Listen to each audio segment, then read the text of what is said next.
What's up guys, Zero Skater here, and I am super excited because today I'm going to be bringing you the latest Unmatched competitive tier list. Now, I've spent a lot of time thinking about this lately, and especially seeing as we just finished up with the recent Winter of Champions tournament, I have a much better idea of where these new fighters stand in regards to the current metagame. So if you didn't see my previous tier list video, I would recommend you go check that out so you can see what things looked like before Battle of Legends Vol.2 and how much they've changed now that it's post release of Battle of Legends Vol.2, and it definitely looks a lot different, and that's just really cool to see how the meta warps with just 4 new fighters being released. So who knows what it's going to look like after the summer when we have all these Marvel fighters involved.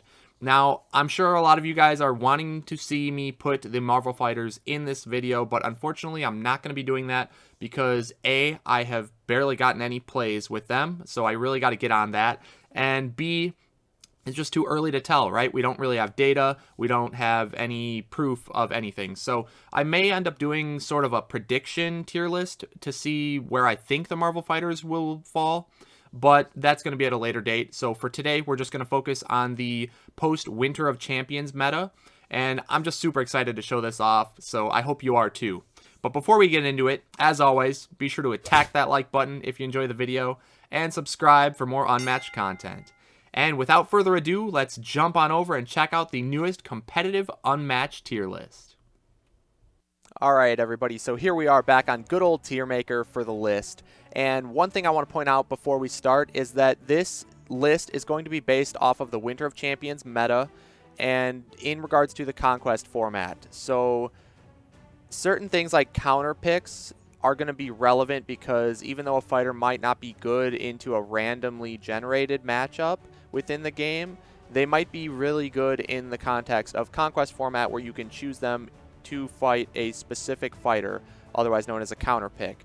So that's how I'm going to be ranking all this. And I also did add another tier, as you may have noticed, between this list and my previous one, because as the roster expands, I think it's important to have a more clear distinction in power level rather than grouping everybody into, one general level, because it's going to get crazy as we get more and more fighters. So I think this is the best way to go about it, because you have the extremes being the top tier and the absolute bottom tier, and then you have high tier and low tier, and then mid tier is split between high mid and low mid to give a little bit more distinction between them. So with all that said, let's jump on in, starting with, of course, the bottom tier. Now, as you'd expect, the bottom tier is the worst of the worst.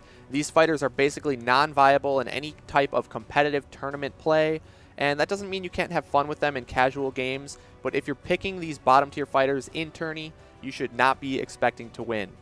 And with that said, starting off with the worst of the worst is none other than Spike, of course. Now, Spike remains at the bottom of the barrel because of his inherent flaws, and if you're unaware, basically his problem is that he has no cards or no reason to force the opponent to approach him. And thus, if the opponent is not approaching him, they're not interacting with his shadows, his deck basically becomes a deck full of blank values and no card effects, and it's very underwhelming. And part of the reason is because he has a lot of card draw, he has blind boosting that mills his own deck, and he cannot move and then place a shadow token and still pull off an attack in that same turn. So the opponent can constantly just back off, never choose to approach him and engage, unless they start making fighters who have no passes and they have to go approach Spike or else risk losing to an exhaustion. So until that happens, Spike will remain at the bottom tier because of his inherent problem.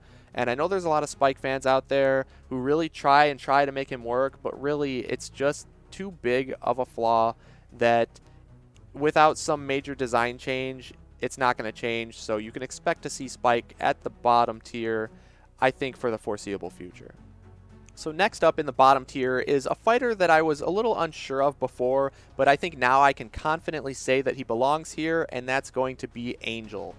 Now, I have a big internal debate on whether or not I think Angel or Spike are really the worst character in the game, and it's a toss-up, but at least Angel can put out some aggressive pressure in certain matchups to deal damage and win the game, whereas Spike, he really doesn't do much of anything.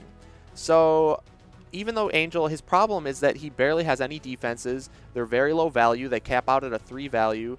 He has little to no combo breakers on defense other than his 3 feints, because his blue requires him to lose combat in order to move, and so a lot of times that's just a blank 3. And he just gets beaten down without defense, and he doesn't have any really big payoff cards to make his aggressive pressure enough to close out the game. Because if you're hitting with a 5, you're likely not losing the combat, so you're not keeping up the card draw, so you can kind of fizzle out on pressure there. And if you are losing, then you're not dealing any damage, and you're just burning yourself through your deck with exhaustion.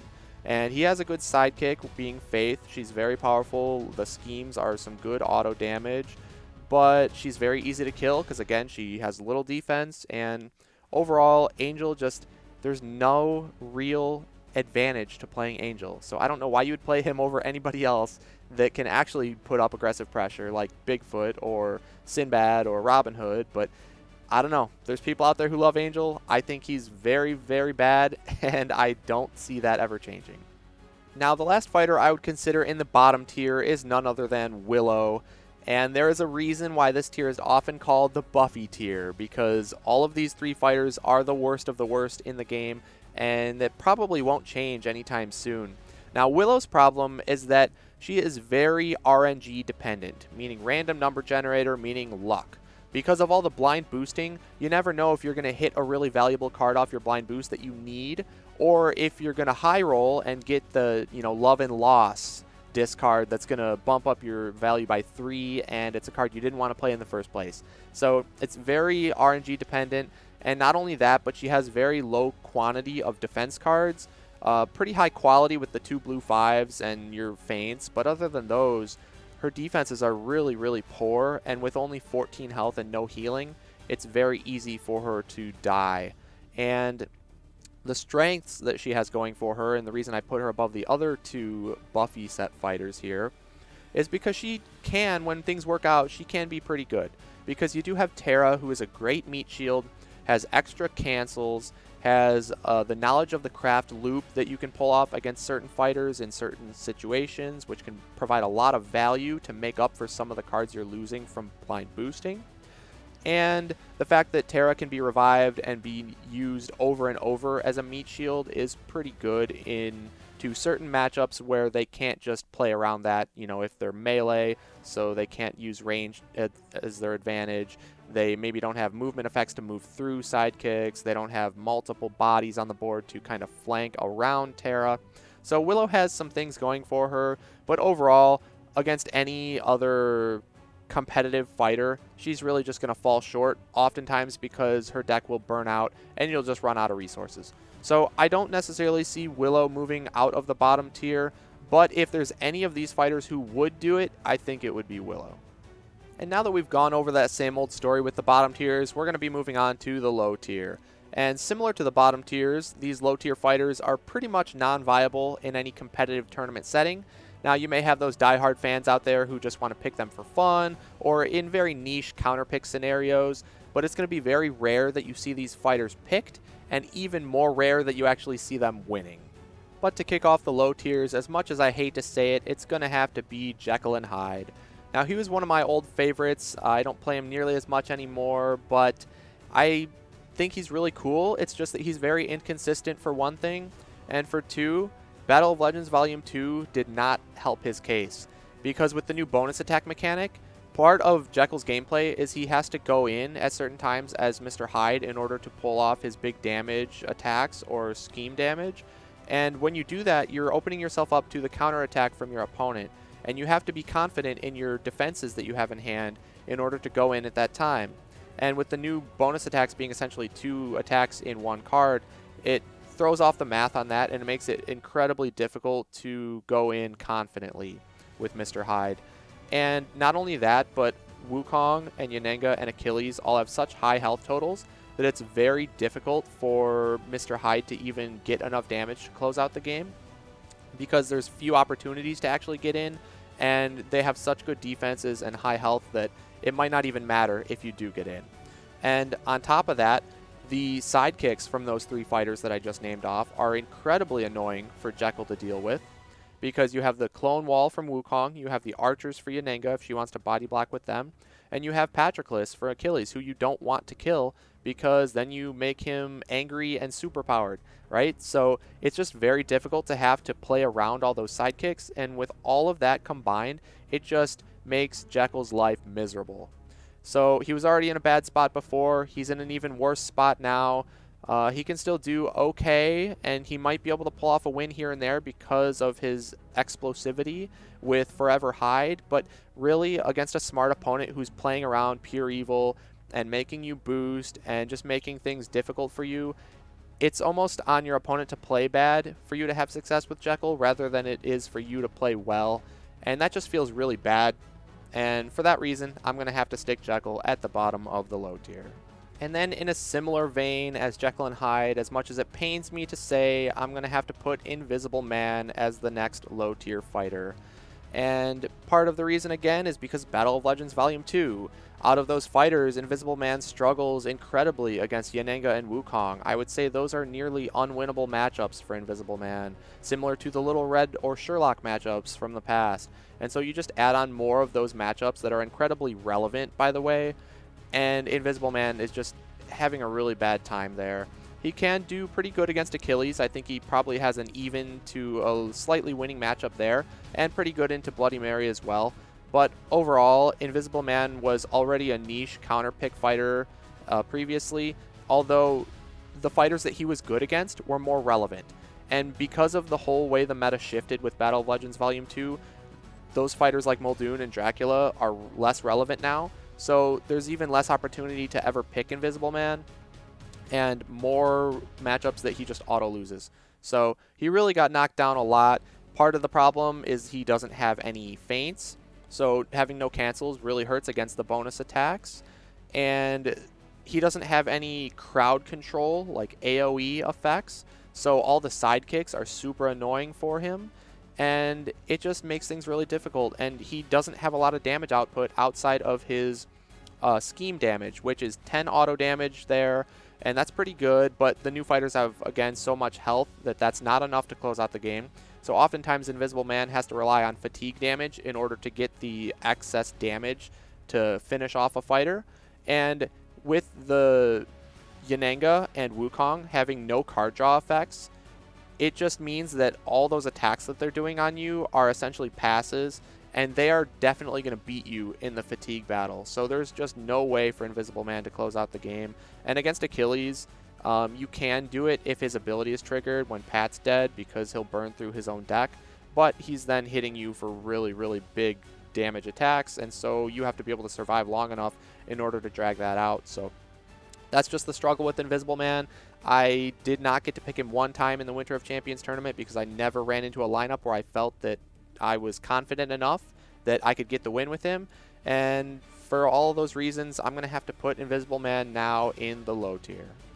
And then last but not least, we have the king of the low tier, none other than King Arthur himself.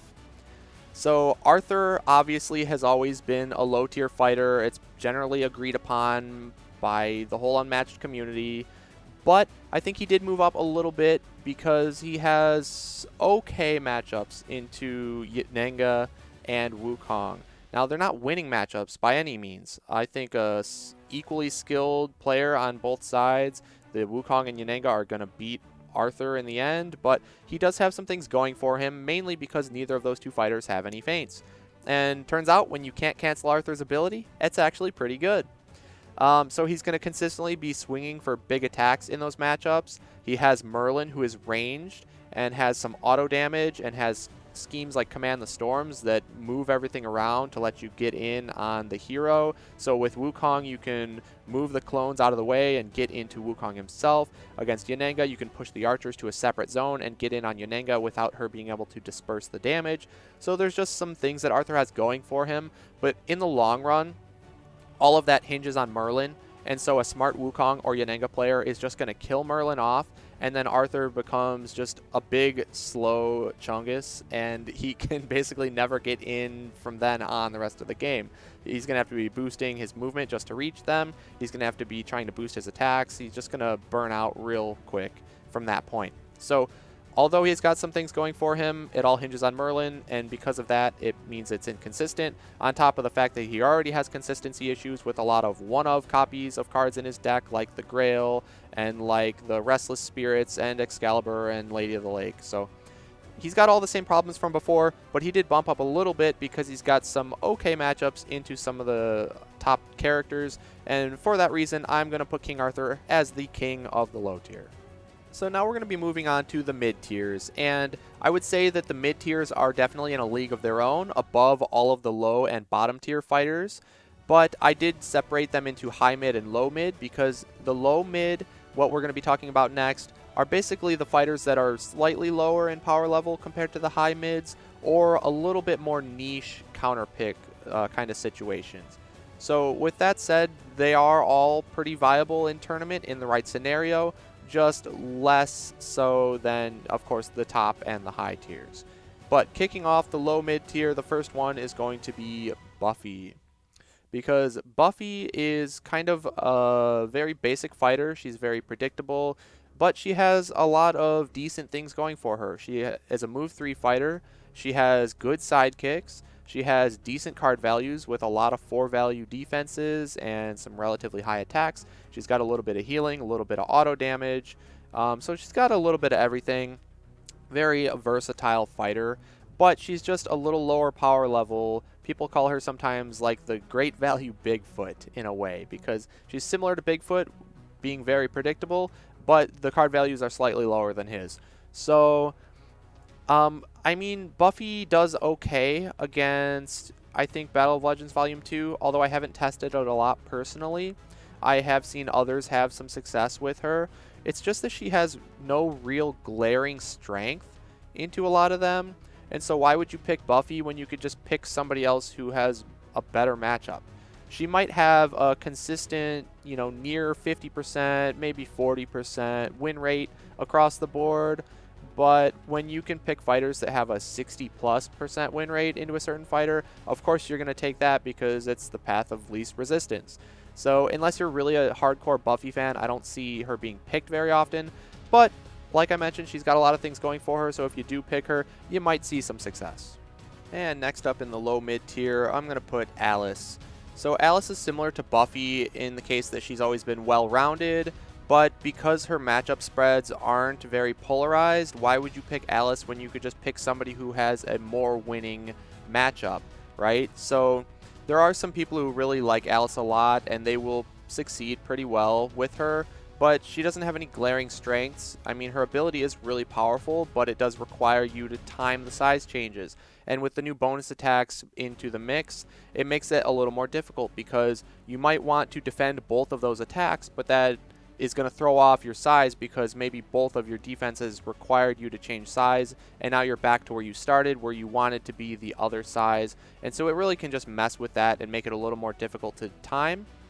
But you still have Looking Glass, which is a great defense against some of the bonus attacks because you know it's going to go off and not get fainted. So that's a good opportunity to get your healing and your card draw or whatever you want from the Looking Glass. And then you still have Jabberwock, who's a really heavy-hitting sidekick with a lot of health that can be very annoying. And so Alice definitely can be threatening, but she's just not the fighter that you think to yourself, oh man, I really hope I don't go up against this fighter. Because she's just kind of middle of the pack, so she falls a little bit behind the rest above her, but she's solid enough, so I'll keep her here in the low mid tier. And now next up, a lot of people are going to be happy to see this one, but I am going to put the Raptors. Now that might be a little surprising because they do still have the same weaknesses, being relatively inconsistent due to their low number of defenses, and the fact that as soon as the first Raptor dies off, you're significantly worse because you get less ability buffs and you get less opportunities to pin, so it just makes things much harder once one dies. And with Battle of Legends Vol.2 coming in with the new bonus attacks, it makes it even more difficult to keep the Raptors alive. But that said, they do have good matchups into Bloody Mary and, more importantly, Yananga. Now, it's not necessarily a winning matchup into Yananga, but it's pretty dang good. It might be slight Raptor favored or at least even. So, especially with advantage, they can be a great counter pick. Not only Yananga, but they're also a great counter pick into Sherlock and into Little Red. So I have a little bit of more appreciation for the Raptors in this meta, and I think they can definitely catch people off guard. And similarly to before, they really can win any matchup if you get the high roll essentially on your luck, your card draw. If things work out in your favor, or maybe your opponent gets a suboptimal defensive hand, you can just go in and just catch them off guard and shred people to pieces. So they're incredibly deadly. Very coin flippy in a lot of their matchups, but I have a little bit more appreciation for them, and so I am going to put them here in the low mid tier as a solid counter pick option. And speaking of solid counter pick options, the next fighter in the low mid tier is going to be Bloody Mary. Now, Chad, if you're watching this, don't get upset. I mean, Bloody Mary, the thing is, she is incredibly effective into Yanenga, and with that being such a popular fighter, Mary was a great counter pick. She's also pretty good into Little Red. She can do okay into even Medusa, surprisingly. And so Mary, although she has a lot of bad matchups and is relatively lower power level from the other Battle of Legends Vol.2 fighters, she does have her uses. And when you master the way to play her, as Chad has shown in the Winter of Champions tournament, she can become definitely a force to be reckoned with. And she can do a lot more damage than you might expect and make things a lot more difficult for you. You think, oh, she's got 4 cards in hand, let me just not attack so I don't put her down to 3 cards, and I'll just maneuver away for this turn and I'll be fine. And then maybe she maneuvers and plays a Stolen Memory scheme. Now she's back to 4 cards, and now you're far away, and now you're in the same situation as before, except now she has hand knowledge and maybe dealt some damage or discarded a card. And now you're like, okay, well, do I go maneuver in and boost and hit down to the 3 cards, or do I double maneuver away again? And so you're just running away some more. And that is really pushing you back in the deck count, and she is staying up in fatigue. And then if you are engaging with her when she's got 3 or 4 cards in hand, you're risking her getting those third actions and pushing more aggression with more card draw, more attacks, and incredibly deadly effects like the Speak 3 times and the Ghostly Touch. So it's really harder to play around Mary than you might expect, and even if you are not allowing her to get a lot of third action turns, you might just be playing exactly into the game that she wants you to be playing. So there's just a lot of nuance to this fighter. She's obviously new, and so part of the newness on top of this unique way to play, I'll say, with the low hand count and her ability, makes her pretty unpredictable. She could go up or down in the tier list in the future. I'm not really sure. It's really going to depend on her matchup spread and also how much further people can push the envelope in terms of optimizing her play. And that's really hard to do. And Chad, we'll leave that up to you. You're going to be the one to pioneer Mary, and we'll see what you can do with her. I know a lot of other players have had some good success as well, like Bug Hunter, who was the Little Red Master from before. He's picked up Mary, and Darkblade, another great player, has picked up Bloody Mary. So there's a lot of good players picking up Mary, and I'm really excited to see where they can take her in the future. But with all that said, Mary is going to sit here at the top of the low mid tier. And next, we're going to move on to the high mid tier. So these fighters are more consistent than the ones we just saw in the low mid tier and slightly higher power level in general. And you might be surprised to see some of the fighters that I'm putting in this tier, but let's go ahead and jump right into it, starting with Beowulf. So Beowulf, as many others, is definitely harmed by the new bonus attacks in Battle of Legends 2. Because he already has a low quantity of defense cards to begin with, I think only 12, so those are especially brutal on him. He's going to have to take some undefended attacks, but that's just always how Beowulf has played, and so that makes him a very difficult character, but I think there's a lot of potential. So any Beowulf players out there, show us that potential. I would love to see him unlocked, so to speak. Because I think he has a chance into these new fighters like Wukong. You might be able to beat him in an exhaustion game because you have a lot of passes, high health, a lot of healing. Yanenga, you might just be able to kill off the archers with some easy attacks like epic poems and whatnot, and then save your Grendels and your heirlooms for Yanenga herself when the archers are gone. You might have a shot there. And against Achilles, that's going to be a slugfest for sure, but I think maybe it could go either way. And against Mary, I think you just have a good matchup because of your discard schemes messing up her hand count. And I think in general the bonus attacks, although they do hurt him a lot, he might have opportunities to use Grendel as a confirmed, auto damage there, because the second part of the bonus attack is usually stronger than the first, and it's also played face up, so you're going to be able to use the Grendel and get the damage when you want it. So that's something he's got going for him. I think he's got a lot of potential, like I said, but I've yet to see it unlocked. So for now, he's going to sit here at the bottom of the high mid tier. And the next one up for the high mid tier, a lot of people again are going to be happy. We have the People's Champion, Mr. Bruce Lee. So Bruce Lee, before I ranked him pretty low because he is relatively inconsistent. But the reason I'm bumping him up a lot here is because of his great matchups into both Yanenga and Wukong. So with neither of those fighters, again, having feints, it lets all of his Jeets go off uncancelled. So you can get big combo turns, and then you can recycle something like the discard Jeet for a bunch of value, and your opponent really can't do anything about that because they have to attack you in order to win, and they can't cancel any of your Be Like Waters or your Jeets. So Bruce just has a field day there. Not to mention the fact that he has 1-inch punch, which is like the biggest auto win card in those matchups in the game. I mean, you just kill off every single archer or every single clone for free. It's a pass, and you just keep infinitely recycling the 1-inch punch. It's just brutal for them.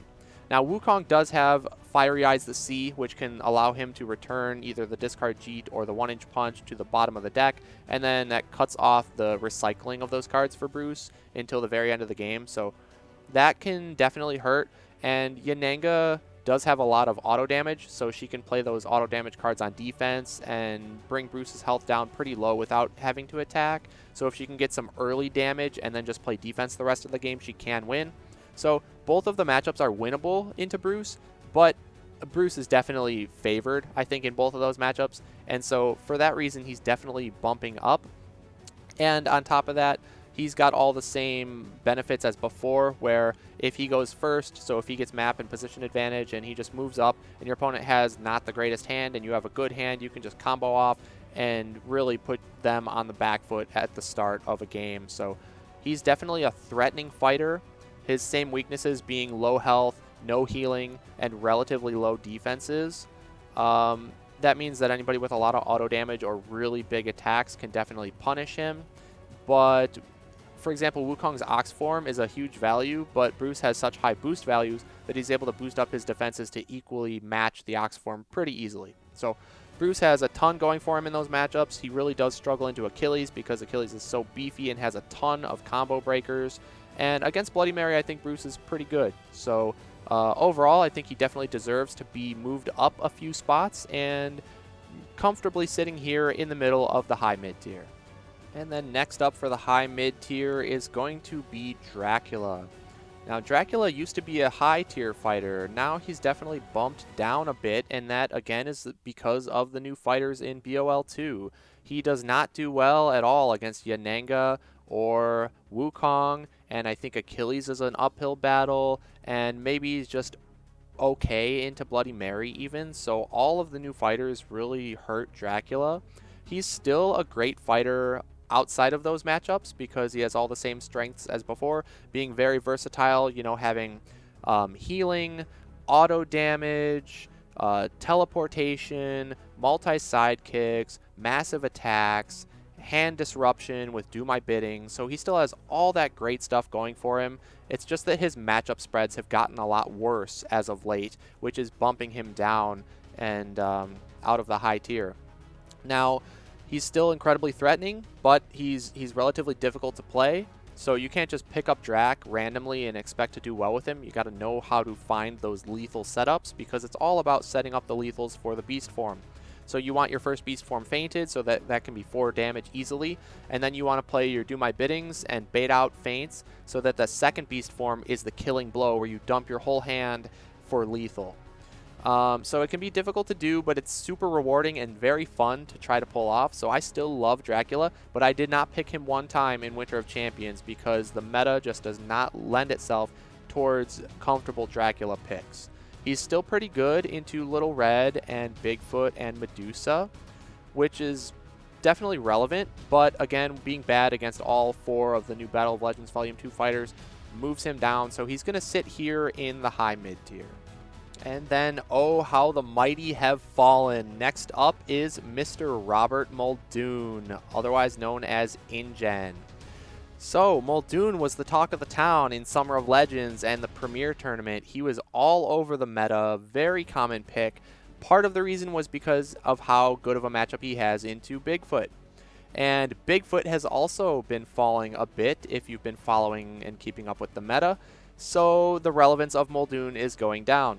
And on top of that, again, the new bonus attacks really harm him. And so against Yananga, I think that's such a terrible matchup. And with how prevalent Yananga is, Muldoon was very rarely picked. And even Wukong can be pretty good into Muldoon, although I think Muldoon does have a shot because he's full range with him and his sidekicks, so he can attack Wukong multiple times instead of having to get through all the clones. So I think that might be an okay matchup for Muldoon there. But he also has a good matchup into Achilles because he can just wall out Achilles after he kills Patroclus. So, Muldoon still has all of his same strengths. He's very difficult to get in on with all those traps and workers. He's got a lot of attacks to pester you with and just really good map control. But really, it's just the Yananga matchup that brought him down so much because you rarely ever saw him picked. And he's also a difficult fighter to play, so his win rate was really low in Winter of Champions. I want to say like 25% or something around there, because if you pick up Muldoon expecting him to do good into Bigfoot, but you don't know how to play the matchup, you're probably going to lose because Muldoon's hard to play. You have to really make sure that every single turn your opponent is not able to get to you. And that's just hard to do, so you got to be really careful with your positioning. And you can definitely get punished because you have such a low quantity of defense cards. Even though they're high quality, you don't have many of them. So you gotta let Muldoon hide and not get attacked. So because of his matchup spread, he definitely just got pushed out of the high tier. He still has a lot of potential in the matchups that he's good in, but he's just become less relevant over time. And so for that reason, Muldoon is going to sit here at the top of the high mid tier. Alright, so next up we are going to move on to the high tiers. And these are the fighters that you're most often going to see in competitive play. They have great matchup spreads. They're just incredibly solid fighters in general with their power level is relatively high. And they're very common picks. So these are the ones you're going to have to play around in tourney most often because a lot of the top tiers actually get banned through Conquest format. So the high tiers are really the ones that you have to play around the most, and you definitely better have a plan going up against any of these fighters. So let's jump on into the high tier. And we'll start off the high tiers with Sinbad. So Sinbad is up there because he's an incredibly relevant counter pick to the meta, being Yananga. Now, the Yananga matchup is one of the most one-sided win rates that I have ever seen in competitive play. I think it was something like 90% in favor of Sinbad, and that's just completely ridiculous, right? So if somebody picked Yananga, you can expect a Sinbad pick on the other side. And part of the reason he's so good in that matchup is because of Yananga's lack of feints, lack of cancels. So all the voyages are going to get their effects, and at the end of the game, they're going to be ridiculously powerful attacks, and then you have Voyage Home that is guaranteed to recycle the most important ones for a second use. And similarly to the Yananga matchup, Sinbad into Little Red, same thing, Red has only 2 cancels, and if she uses them on defense, then she doesn't have them to attack with on offense, and has somewhat of a hard time closing out the game against Sinbad, who can be pretty beefy with his high-ish starting health and some healing. So really relevant into both Yananga and Little Red, makes Sinbad an incredibly deadly counter pick, as well as he's pretty solid fighter in general. He's always been near the high tiers at least. Can do okay into Medusa, pretty good into Robin Hood. He crushes Beowulf, similarly to Little Red and Yananga. I mean, he's just a solid fighter in general, so I think he definitely deserves his place, but now more than ever, being such a relevant counter pick, he's definitely in the high tier. And then next up in the high tier is going to be a new fighter, being Achilles. So Achilles is very, very powerful. That +2 damage and free card draw every time he wins the combat once Pat dies is just insane. The only downside is that it puts him on a short fuse for exhaustion, because he's going to run through his deck really quick, and then he's going to just kill himself off from fatigue damage. Now, you can play Achilles in different ways where you actually protect Patroclus and keep him alive as long as possible, or at least up until a certain point where you want to flip the switch and become enraged. So he's really tricky to play because every matchup is going to be different on whether or not you want Pat to die and when you want him to die off, if at all. And then your opponent is going to have their own opinion on if they want to kill Pat and when. And so with all those factors, he's a very volatile fighter. So he's not very consistent, but when things do go his way, he's just insane. He's really good. But when things don't go his way, he can just get wrecked. And on top of the volatility based on the timing, there's also the 2 random discards, which is just straight up RNG. Nothing you can do about that. Sometimes you get lucky, sometimes you don't. So that can greatly impact the rest of the game. For example, if you have your second Battle Hardened discarded from the random discard when Pat dies, then that cuts off your Battle Hardened loop, which can be really important in certain matchups to just keep using that card over and over to recycle itself. Or you might get left with no defense cards after the random discard, and then your opponent punishes immediately with a really big attack, and then you're put, far enough down in the health total that they're able to kill you with some other lethal setup. So RNG can definitely affect you there. So because he's so volatile, I didn't necessarily want to put him any higher than this or in the top tiers, even though when things do work his way, he definitely can feel like he's one of the top tiers. But it just doesn't always work out like that. But I think there's a lot of room for optimization on the Achilles end and on the opposing end to play around him. And because of that, he may move up or down in the tier list in the future. So I'll be really interested to see where he falls. But for now, I would confidently say that he is a solid high tier. And then next up for the high tiers, I'm going to put Robin Hood. And mostly that's because of his good matchups into the new Battle of Legends Vol.2 fighters, being Wukong, Yanenga, and Achilles. I think he's actually one of the best counters to Wukong because with Wukong not having any feints, the highway robberies are incredibly deadly. So that coin flip between do I defend and it is a robbery and I wasted my defense, or do I not defend and then it turns out to be a wily fighting or an ambush and I take big damage and get punished, is a huge mind game and very relevant there. And in addition to that mind game, he's got just a lot of card draw, and that lets him keep up constant pressure, and being ranged means he can hit around the clones to hit Wukong himself. So he's very good counter pick into Wukong. He's pretty good into Yanenga. That matchup is probably more 50-50, but there's the same thing with the coin flips on the outlaw attacks because Yanenga doesn't have any cancels. And also the card draw pressure that Robin has against Yanenga, who doesn't have any card draw herself, can definitely be a detriment there.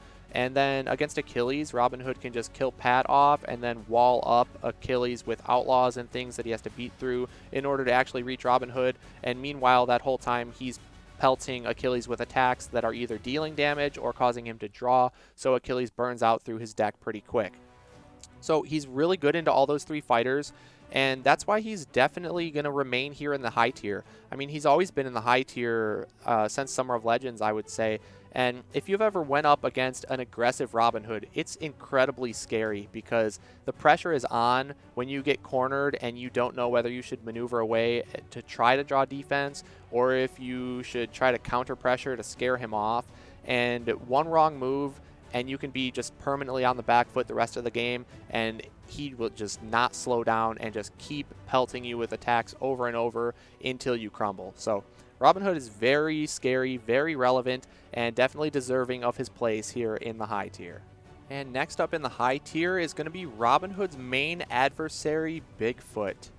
And oh, what a fall from grace for Bigfoot here. He used to be solidly in the top tier as a member of the Big Three, but with some of these new fighters that have been coming out and just his overall matchup spread, it's definitely bumped him out of the top tier and into the high tier. And as much as I hate to say it, I gotta admit that he belongs here. I'm a big Bigfoot player myself, as anybody who watched my tournament run would know. I picked him quite often, but a lot of the matchups are definitely uphill because Wukong is a nightmare of a matchup for Bigfoot, so is Sherlock, and so is Yanenga. And all 3 of those fighters being incredibly relevant and powerful fighters, it definitely made things hard for Bigfoot. And even fighters like Muldoon and Achilles and Dracula can give Bigfoot some trouble. So although he is very, he's very basic in what he does. He just wants to maneuver and hit hard and cancel out a lot of your attacks and run away and draw cards at will.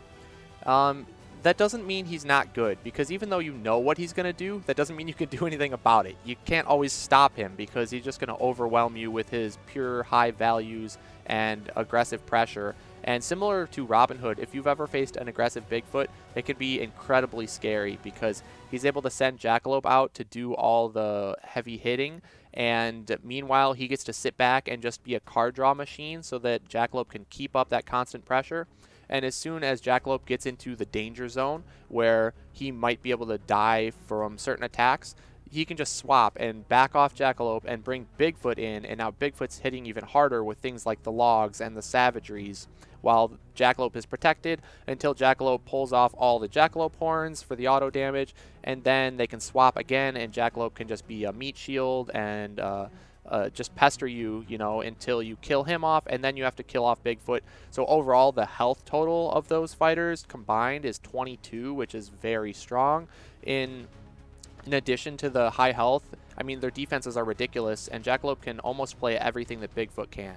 So it's very hard to kill them both off, and a good Bigfoot player is going to maximize the value that they get out of the Jackalope, and it's just really hard to take him down. But because of the new fighters and the matchup spread that Bigfoot is having, he does have to bump down out of the top tier, but still incredibly powerful. So don't sleep on him, but he definitely is fitting for this new place in the high tier. And then we have one more fighter here for the high tier, and this one is going to be Sun Wukong. So Wukong has kind of a ridiculous win rate in a lot of his matchups, and the reason for that is he absolutely destroys certain fighters like Bigfoot or Alice or Achilles or Sinbad. Fighters who are very linear, who they basically just have to maneuver and attack over and over in order to win the game, and they're melee fighters, so they can't get around the clones. Wukong is just going to be a nightmare for them. Now, anybody who's ranged like Muldoon or Robin Hood or Yananga or Medusa, they are able to get around the clones more easily because they can shoot over the top of them and hit Wukong himself. And that is really the reason Wukong is kept out of the top tier, because he has a pretty tough matchup into all of the top tier fighters. Now, that doesn't mean he's not good. He's obviously at the top of the high tier. He's very, very relevant in the meta and has a ton of really good matchups. And if your opponent picks Wukong, you better be scared, because they picked him for a reason. And that either means that they're using him as a counter pick, which is basically going to end up as an automatic win for them if they run into the matchup they're trying to counter, or they are a dedicated Wukong player, and a dedicated Wukong player, as Chocolate Rain has shown, can definitely overcome even those matchups that seem to be counters at first glance. So although Robin Hood is a counter to Wukong, Wukong can beat Robin Hood. It just depends on how a lot of the combat interactions go. And Wukong is the most coin-flippy combat fighter in the whole game because of the toss-up between, is it Rui Jingubang or is it the Ox form? So if it's Rui Jingubang, you don't want to defend, because then it's just a 0 and it doesn't trigger the bonus attack. But if it's the Ox form and you didn't defend, you just took 7 damage to the face, and that's horrible. So you want to defend against the Ox so that you're able to boost your defense, but if it's Jingubang, you're punished with another card you have to defend into, and that mind game is just huge. And not only that, but Wukong has a lot of 2-for-1 trades with things like Taunting Laughter that'll force you to discard a card or take damage. Tortoise form will either pretty much block all damage unless you want to again spend another extra card. 72 transformations is going to give him a lot of value, being able to recycle Oxes, Tortoises, or most importantly Phoenix form, which is the bane of many players' existences, because if Wukong gets an early Phoenix form, that drastically changes the whole shape of the rest of that game, because now you really just have to pressure quickly, or else there's going to be too much healing and too many clones, and you're just not going to be able to get through it all. It's just too much value. So Wukong is just an insane new fighter. He's incredibly annoying to face because of those combat interactions and the clones that you have to play around. So you really have to approach him in a different way, and you have to take a lot more risks in order to come out on top against Wukong. And because of that, he always has a chance in nearly every matchup, even his losing ones. And he's just incredibly deadly, so definitely deserving of his place at the top of the high tier. And finally, the moment you've all been waiting for, we will be moving on to the top tiers. Now, these fighters are just the cream of the crop. They have the best matchup spreads. They're incredibly relevant in the meta, and basically the whole meta was warped around them, and you saw them picked in nearly every single match throughout the duration of Winter of Champions. So, with that said, let's jump on into the first of the top tiers, being Little Red Riding Hood. So Little Red Riding Hood might be a surprise to a lot of people. She definitely has jumped up in the tier list compared to the last one. But she is just incredibly relevant in this meta because of her great matchup into Yananga and Wukong specifically. So in addition to the good matchups she had before, like Bigfoot and Medusa, she can do pretty well. And even against Sherlock, she has a chance. And she's good against Robin Hood and okay against Dracula and Muldoon. So in addition to all those old good matchups she had, she's now incredibly good into Yananga, Wukong being two of the top fighters and very, very commonly seen. So part of the reason is, again, those two fighters don't have any feints. So Little Red is basically guaranteed to pull off all of her tricks. She has tons of auto damage. She has random discards. She has a ridiculous amount of healing. So she's just crazy good when you can pull off all your effects. Now, the reason that she is at the bottom of the top tier is because she can still be a little bit inconsistent because you need to line up your symbols with your basket in order to pull everything off.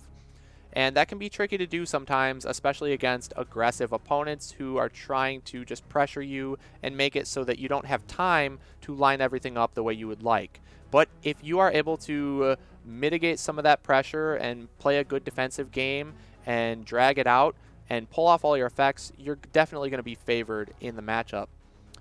And she is just super deadly, especially too because of the Thing. And I know many of you know about the Thing already, but if you're unfamiliar, basically it's on Sarpedon or Hierorat, where you can go first as Little Red, you can do a maneuver, and you might have to boost, but then you can do Never Leave the Path turn 1 and just blow up your opponent's hero and all of their sidekicks with a single scheme, and that really just puts them on the back foot for the whole rest of the game.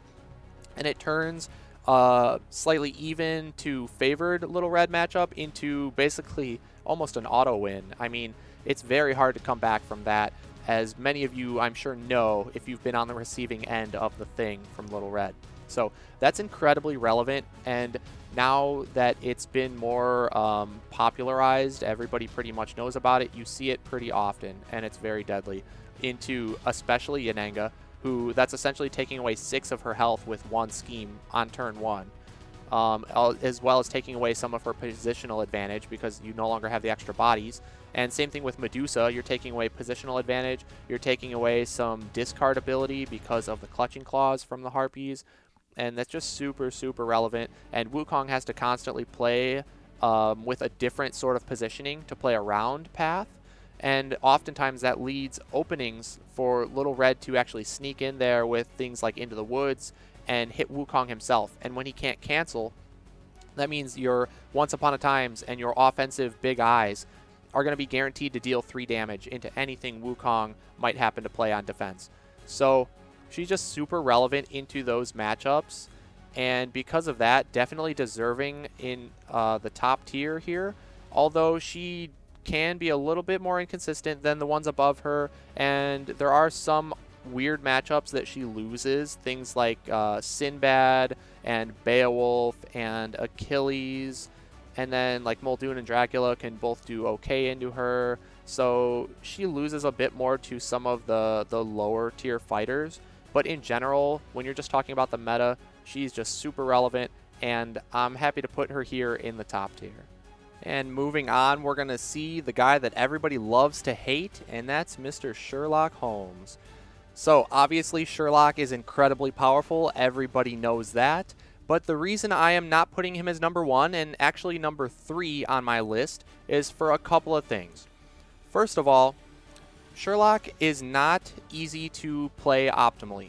You really need to know when to time his schemes and how to position so that you make it the toughest on your opponent that you can, because if he gets pressured, he does have low card draw and he can crumble to the pressure. Somebody like Robin Hood or Bigfoot or Achilles, even Sinbad potentially, they can pressure him and make him crumble if he gets bad card draw or positions poorly. Or they can at least make it so that he has a hard time pulling off his scheme combo, being the eliminate the impossible into confirm suspicion, because he often, if he wants to do the combo, he's not drawing any more defenses, he's not moving away from you, so if you are constantly pressuring and ending right adjacent to him, it's hard for him to pull those things off. Now with that said, obviously, it's still Sherlock, and Sherlock is going to do what Sherlock does best, and that is maneuver away, defend with ridiculous defenses like counterpunch and deduce strategy and elementary, so that you basically nullify everything your opponent tries to throw at you, and then you play your schemes to discard their best cards and disrupt their hand and deal auto damage from across the map. So that's ridiculous. He's very frustrating to play against. He's very powerful. His matchup spread is absolutely ridiculous. And really the only reason I put him as third mainly is because he loses to both of the fighters ahead of him, which are going to be Medusa and Yananga. So because of that, I put him as third. But he really, in the old triangle meta of the big three that I would talk about previously, being Medusa, Sherlock, Bigfoot. So Bigfoot beats Medusa, who beats Sherlock, who beats Bigfoot.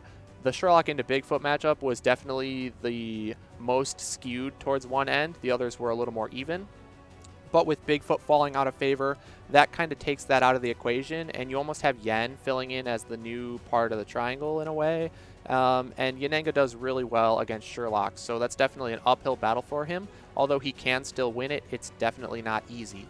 And against Wukong even, Wukong definitely has a shot because Sherlock doesn't have any easy way to clear out the clones. So once Wukong generates the clones, he can wall up with them. He can also use them to pester Sherlock and force him to play things like counter punches on clones, and also just has more positional advantage to not allow Sherlock to run away anywhere, because some clone somewhere on the board will be able to get to him regardless of where he goes. So he definitely, I think I put him in third place on my previous list, but he definitely deserves to be above Bigfoot in this case because his matchup spread is much, much better looking than Bigfoot's after all these new fighters have been released. And I know a lot of people might think Sherlock is best. Again, I just think he's number 3 because he loses to the ones above him. And if you're not facing an optimal Sherlock, it's going to be a lot easier than if you were. So there's more of a skill gap issue with Sherlock play, and that can definitely come into play for tournaments, although I don't necessarily take that much into consideration when making these tier lists because I consider everybody to be playing at an optimal high level. And because, you know, if you're against somebody playing suboptimally with Sherlock and you're playing optimally with lower tier, sure, you can win, but does it really, you know, is it really that relevant? So you got to compare things on even footing. And if that's the case, Sherlock is very difficult to deal with for nearly any fighter, and so definitely deserving of his spot here in the top 3. All right, and we are getting to the end here. Only 2 fighters left. Now, is it going to be Medusa or Yananga up next? Well, in my opinion, you guys probably guessed it, but I'm going to put Medusa up next. Now, Medusa, overall in Winter of Champions, I believe had the highest win rate at, I want to say, 65%. And she was also one of the most played fighters, so that's a lot of data and a ridiculously high win rate at 65, which was even higher than Sherlock's. I want to say was 63, with definitely fewer plays because more people would ban Sherlock out of fear, or maybe just they're not comfortable playing into him because he's so disruptive. But the thing is with Medusa, people were more willing to play into her because they felt like they had more of a shot. But with Medusa, the thing is, in the long run, even though some of the games might look close based on the health totals or whatever, Medusa oftentimes has such a solid grasp on the game that even though it might look close on the final scoreboard, it really was not anywhere near as close as it looked because Medusa was in full control and just did whatever she needed to do to win. So obviously the strengths of Medusa are that she has a bunch of harpies for sidekicks who are incredibly annoying because they have 4 value defense cards that also provide movement. They have clutch and claws, which are discards of the opponent, so it's very difficult to kill them. And on top of that, she can revive them twice with her winged frenzies, and so even if she was blown out by the thing by Little Red turn 1 and didn't get any of the clutch and claws off before that happened, she can play a winged frenzy into a clutch and claw attack because the winged frenzy also allows movement before you bring back the harpy. So you can move Medusa into red zone, bring back the harpy, attack with a clutch and claws as your second action to force that discard. And so you can still get oftentimes 2 out of the 3 clutch and claws pulled off, even if you had them all die off before you pulled off the first one. So it's just really reliable there with the discards. On top of, you have Hiss and Slither, which is a 4 value blue card for Medusa that also forces a discard from the opponent. So that's usually 5 to 6 discards you're getting throughout the course of a game, which is about, if you're 6 cards out of 30, that's like a fifth of your deck. 20% of your deck is just discarded for nothing. And she, meanwhile, gets to play with her entire deck. So that's just ridiculous advantage there. She's a very grindy fighter that is just going to run you out of resources in the long game and oftentimes finish it with a Gaze of Stone. And the threat of Gaze means that you always have to defend nearly every attack Medusa throws at you. So she can oftentimes run you out of defense because of that fear and then just land a confirmed Gaze at the end when you don't have anything left to defend with. And then also, she has the other route she can take, which is just the pure damage route because of her ability. Anytime you end in her zone, and she gets a free ping damage on you. So anybody who's melee and has to approach and end in the zone, even ranged, I mean, if you have to approach Medusa, you're going to be taking ping damage. And so that ping damage combined with the momentary glances, which is free auto damage schemes, combined with the boosted second shots, which you can choose to boost up to a 7 value attack, that's a lot of damage. And so she has the 2 different routes she can take, either the damage route or the long-term run you out of defense and land a confirmed Gaze route. So it's like damage or just the grindy route. And either way is incredibly viable, and she can switch it up based on the matchup. And that just makes her very versatile. She's got tons of versatile cards, speaking of which, so oftentimes it's very difficult to run her out of defenses. And in addition, you have to get around the harpies first before you can even get to Medusa. So it's just really hard to deal with. She has ridiculous matchups into nearly everybody. Looking at all of the fighters here that we have, the only real losing matchup I can see is probably Bigfoot. And Bigfoot can still lose to Medusa if the Medusa player knows how to play it correctly, which is, in my opinion, run Bigfoot out of defense and land that confirmed Gaze at the end. So don't boost your second shots as Medusa. A lot of times people think you have to boost second shot because it's a 7 value attack, but what does that matter getting 3 damage over one of Bigfoot's 4 value defenses when you can just run him out of defenses completely and just land a 10 damage Gaze at the end? So even then, if the Bigfoot player, or the Medusa player rather, knows how to play that matchup, it's pretty difficult. And so Medusa just has such a ridiculous matchup spread that she's definitely deserving of this spot as the second best fighter in Unmatched in the top tier. And now here is the reason that everybody's watching this video, so they can hear me all rant about the big one being Yananga. So I said it, Yananga is the big one. I think she is the best fighter in Unmatched at the moment because her matchup spread is just absolutely ridiculous. And she does have a few counters, being Sinbad and Bloody Mary, most notably. But against, I think, every single other matchup in the whole entire cast, Yananga is either even or favored. And that is just ridiculous because even the old, quotes, big 3 fighters have other matchups that are soft counters to them, at least, like Little Red into Bigfoot, or Robin Hood or Dracula into Medusa, or Raptors into Sherlock. And in addition to those soft counters, they have their own little triangle meta, like I mentioned, where Sherlock loses to Medusa and Medusa loses to Bigfoot, but Yanenga beats all 3 of them. And that is just absurd. When have we ever gotten a new fighter that had a winning matchup into all of the big 3? Right? That's just mind-blowingly good. And so when I first started playing Yanenga, well, first of all, it was at Gen Con. I saw her for the first time because I avoid spoilers, but they had them in person, so I saw it for the first time, and I was like, oh my gosh, this character is absolutely insane. I added up the health. It was like 35 hypothetical health total if you consider all the archers and the revives and everything, and that's just absolutely ridiculous. In addition to that, you have the bonus attack, you have the stallion charges, you got the point blanks, so you have auto damage and all this crazy stuff. And I was just blown away. And then I thought maybe I'm overreacting. So I took some time and I started just playing her a bunch because, not even because I thought she was really good, because I kind of cooled down on that idea and thought, okay, maybe I overreacted, and I just thought she was really fun. So I started playing her because I didn't really play ranged characters previously. So I wanted a new ranged fighter, and she was just fun. So I kept playing her and grinding more and more matchups and testing everything out. I was like, wow, I'm wrecking everybody. And then so I really put it to the test in preparation for Winter of Champions tournament because I wanted to see how she did against the big 3. And I tested each one, and every one of them, I was like, oh my gosh, I'm winning these matchups pretty handedly. Like, I feel very confident here, and I just tested it more and more, and just it proved that she has winning matchups into all the big 3. So, obviously, her strengths are that she has a ridiculous health total with the archers. The fact that you can put Yanenga up front, soak up some damage into the archers, and then start putting the archers up front to body block and make your opponent waste additional cards to get through them is just ridiculous. The amount of potential archer revives that she has with the shield formations and the surprise volleys is insane.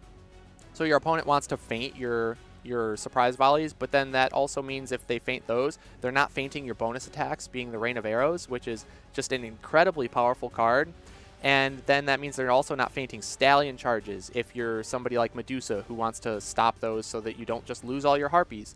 So any fighter with multi sidekicks that have a single health, Yanenga can just run through them all with stallion charge, and that's just incredibly powerful. So even Wukong with the clones, you just lose them all at once. So it makes him position a lot differently, similar to Little Red.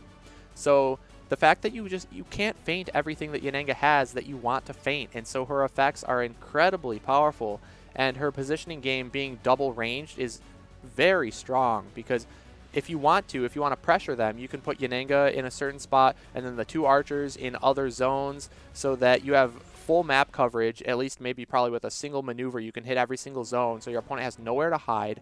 If they try to go and kill off an archer to be able to hide, that's not even a guaranteed kill oftentimes because if they're in a different zone, they can play Divide and Conquer, which is a 4-value defense. They also have skirmishes, so they have really good defenses, or even they could play Pin the Prey on defense, let you kill it off, but then the Pin the Prey moves you into Yanenga's zone, and you have to discard a card, so you're down a card, and you're right there as a sitting duck for Yanenga to just unleash. And she has this combo opportunity with things like the Rain of Arrows bonus attack, the Surprise Volley, which can be used as an action gain if you really need to, and the Master of the Hunt scheme, which just gives you ridiculous combo potential from range. And so that threat is always there looming over your opponent, and that just explosivity that she can unleash is just absurd and can close out a game out of nowhere if you're not careful.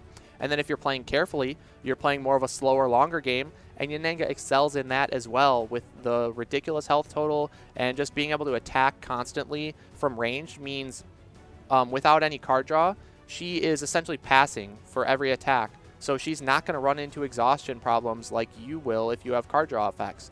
So with all that said, I mean, she just has so many advantages over nearly everybody that it's just absurd. If I had to pick any fighter to blindly go into any matchup on the whole roster, it would be Yanenga hands down, because there's only a couple of matchups that I really want to avoid, being Sinbad and Bloody Mary. And the Bloody Mary one is winnable if the Bloody Mary isn't very experienced. Now, I would not want to take my Yanenga into Chad's Bloody Mary or somebody of a similar caliber because they've practiced it, and I think it is Mary favorite at that point. But otherwise, Yanenga can turn it around. So Sinbad is the only real true counter, and you can just ban Sinbad. So that's what I did throughout the whole Winter of Champions is they would pick Sinbad to counter my Yanenga. I would just ban Sinbad and happily take Yanenga into Medusa because I'm favored, and at least in my opinion, I didn't care. So although Yanenga might have not as big of gaps in win rates as compared to somebody like Medusa and Sherlock, who have like 60+% win rates into certain matchups, Yanenga's win rates are more like maybe 50 to 60%. But if you're at least even or even a little favored and you're playing at an equal skill level, I mean, what more can you really ask for, right? So with all that said, Yanenga is just completely ridiculous. She is the best fighter in the game at the moment. Go ahead and let me know down in the comments what you think. If you think I'm wrong, go ahead and call me out. But I think I've proven it throughout the Winter of Champions. I took Yanenga to victory in the end, and she's just ridiculous. Now, I do want to say that she has a huge weakness that she doesn't have any feints. And currently, with this current roster of fighters, that really doesn't matter too much because it's not a big detriment. But with some of the fighters releasing in the future, maybe some of the Marvel fighters like Daredevil, who can essentially go infinite on his deck if you can't cancel anything, or who knows what they're going to release, but that definitely could cause her to fall on the tier list more than maybe Medusa and Sherlock, because Medusa and Sherlock having feints makes them very robust. They're not likely to move too much on the tier list in the future. They're almost future-proofed because they have those cancels, but that is a big weakness of Yanenga's, is the lack of cancels could, in theory, give her a lot more bad matchups in the future than the big three do. So I do want to say that before y'all call me out here. So this is at the moment of Winter of Champions meta. I do think Yanenga is the best, the big one, but let me know down in the comments what you all think. Now with that said, I just want to do another quick recap of the tiers. So again, the top tier is the best of the best. They're the fighters that you're always going to see picked in competitive play, and they essentially warp the whole meta around them. Then you have your high tiers, which are going to be the fighters who have pretty good matchups into the top tiers, and so that's kind of why they've been brought up to the point that they're at. And they also, in general, have a quite high power level so that they are able to beat all the people, or most of the people beneath them. So high tiers are going to be the ones you have to play around most because often the top tiers are banned out, and the high tiers will see a lot of play. Then you have your high mid tiers. So some of these guys like Muldoon and Dracula are ones that have fallen down just because they've been bumped out by the new relevant fighters, and so they're now bumped out of high tier into the high mid, but still pretty good into matchups that they are, you know, relevant in. And then even a fighter like Bruce Lee, who got brought up a bit because of his relevance into some of the new top fighters. So that's really cool to see how older fighters can be brought up in the list just based on relevant matchups. Then your low mid tiers are ones that are falling out of favor, or they're maybe a little more inconsistent or a little more niche for the counter picks. Then you have your low tiers who are pretty much irrelevant, but only your diehard fans are really going to play them, and they could sneak out a few wins here and there, but nothing really to count on. And then your bottom tier, aka the Buffy tier, you know, it's just kind of an unfortunate side effect of early development in the game's lifespan, and these fighters just have some major flaws that probably won't really be fixed by future releases, so I think we can expect to always see them in the bottom tier. But that's going to do it for my competitive Unmatched tier list post Winter of Champions tournament. And that's going to do it for the new tier list, guys. I hope you all enjoyed it. I put a lot of thought and effort into this list, so definitely let me know down in the comments what you thought. Am I wrong? You know, I'm open to being wrong. I don't know everything, and I can't play every matchup, so I just went based off of some of the data that I looked at from the tournament, as well as my personal experiences and just talks with other top players. And so I think it's pretty accurate list, but definitely I could have gotten some things wrong, or maybe you know, there's a different way to play a matchup that I just don't know about. So definitely leave your opinions in the comments, and I would love to read them, and I will try to respond to every one. And it's just really interesting to see how the meta changes up. We only got 4 new fighters, but it looks so much different than the Summer of Legends list, right, that I put out about a year ago now. So I'm really looking forward to see how it continues to change in the future with more sets released. And we all knew that Medusa and Sherlock were going to be relevant, but it was really cool to see how much Yanenga and Little Red rose up. And it was funny because I just called it like red versus blue, because oftentimes you'd have Yananga on one side, Little Red on the other side. So it's the red girl versus the blue girl. And which team are you on? So I just thought that was really funny. And it's just really cool to see how the meta shaped up. And I can't wait to see how it continues to change in the future. But as always, I mean, this video took a lot of time and effort, so if you enjoyed it, please give it a like. I would really appreciate that, as well as subscribe to the channel if you want to see more Unmatched content. I do try to post things like the tier lists and my competitive gameplay videos from the tournament matches, as well as box openings and deck reviews and other just strategy stuff that I'm really looking to put out more of that coming up in the future. So I will continue to happily make more videos as long as you all are enjoying it. So just, I really appreciate all the support, and I'm almost at 1,000 subs. So let's hope that this video can bump me up to that 1,000 mark, because that's a big milestone and I would love to make it there. But that's going to do it for this one. So thank you all for watching. I'm ZeroSkater12, and I'll see you next time.